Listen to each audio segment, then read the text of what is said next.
किसानों के मुद्दे पर नहीं बोल रहे हैं। कितने दुख की बात है। ये बोलते हैं केवल चुनाव में, जहाँ इनको वोट चाहिए वहाँ जनता को बेवकूफ़ बनाने के लिए ये खूब बोलते हैं, खुल के बोलते हैं। अब देखिए महंगाई के ऊपर एक शब्द नहीं बोल रहे हैं, एक शब्द नहीं बोल रहे हैं। पूरा देश तराई तराई मची हुई है, पेट्रोल के, डीजल के, गैस के इतने ऊंचे रेट बढ़ रहे। पहले इन्होंने आते ही अपनी नई नई स्कीमें निकाली हैं, नई क्योंकि शब्दों के मीनिंग इनको बहुत निकालने आते हैं। ये 24 घंटे ये बताते हैं ना, मैं 18 घंटे काम करता हूँ, तो 18 घंटे देश के लिए नहीं कर रहे हैं। वो 18 घंटे किस शब्द का क्या मीनिंग निकालना है।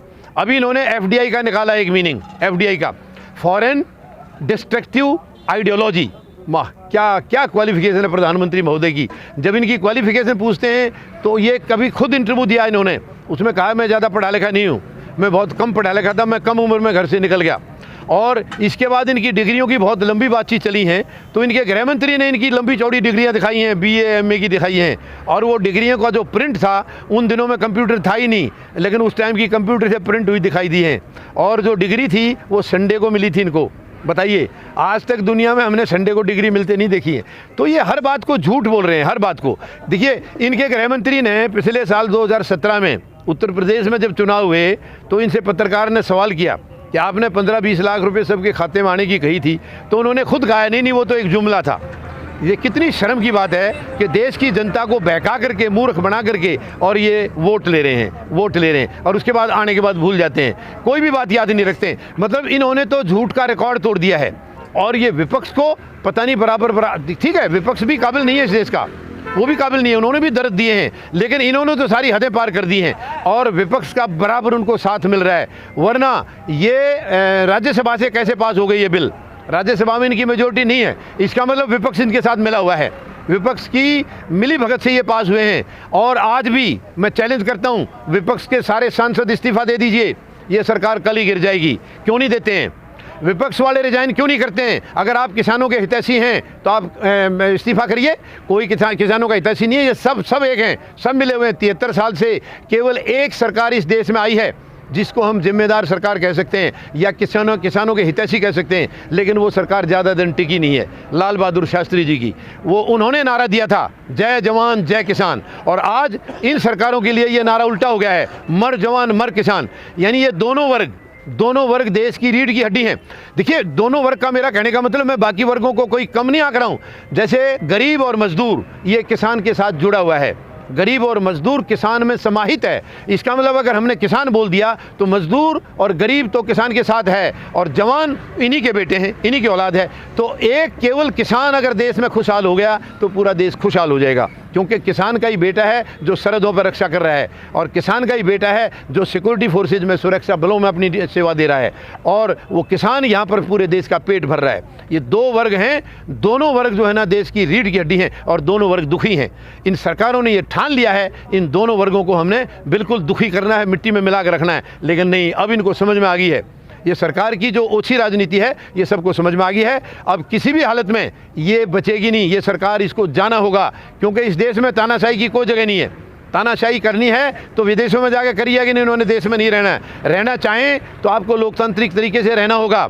आप दुनिया को भेजते हो, किसी को पाकिस्तान भेजते हो, किसी को कहीं और भेजते हो। अब समय आ गया है, आप या तो सुधर जाइए या अपना पैकअप कर लीजिए, अब किसान यहाँ से अपना बिस्तर तभी बांधेंगे जब आपका पैकअप पहले कर लेंगे, क्योंकि आप इस काबिल नहीं है कि देश आपको और ज़्यादा झेल नहीं सकता है। तानाशाही की इस देश में कोई जगह नहीं है, और किसान जो इरादा लेके आता है वो अपने इरादे से कभी पीछे नहीं हटेगा, और किसान कभी हारा नहीं है। किसान हार गया तो देश हार जाएगा। किसान की हमेशा फतेह हुई है और इस बार भी फतेह होगी, लेकिन इस बार सरकार को बाहर का रास्ता दिखा के, और तब किसान यहाँ से हिलेंगे, और उसके बाद एक संवैधानिक सरकार बनेगी, जो 73 साल में अब तक ऐसी सरकार नहीं मिली है। ऐसी राष्ट्रीय सरकार बनेगी जिसमें जवान होंगे, किसान होंगे, गरीब होंगे और मजदूर होंगे, इनके कम्बिनेशन से सरकार बनेगी, और वो सच्चे तौर पर जनप्रतिनिधि होंगे।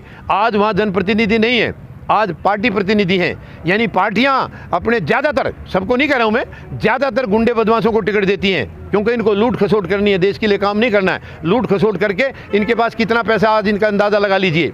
और ये चारों तरफ लूट मार कर रहे हैं। दुनिया भर की इन्होंने अपनी संपत्ति बेच दी है, बनाई कुछ भी नहीं। जैसे एक इतिहास होता है, माँ बाप दादा दादी जो बुज़ुर्ग हमारे होते हैं वो बहुत सारी दौलत अपनी कड़ी मेहनत करके बना के जाते हैं। एक बच्चा परिवार में नालायक आ जाता है और वो सारी कड़ी कराई मेहनत को बर्बाद कर देता है, सारी संपत्ति को ख़त्म कर देता है। वही आज देश का हाल है। आज तक भ्रष्टाचार पहले भी हुए हैं, लेकिन बहुत कुछ देश में बना भी है।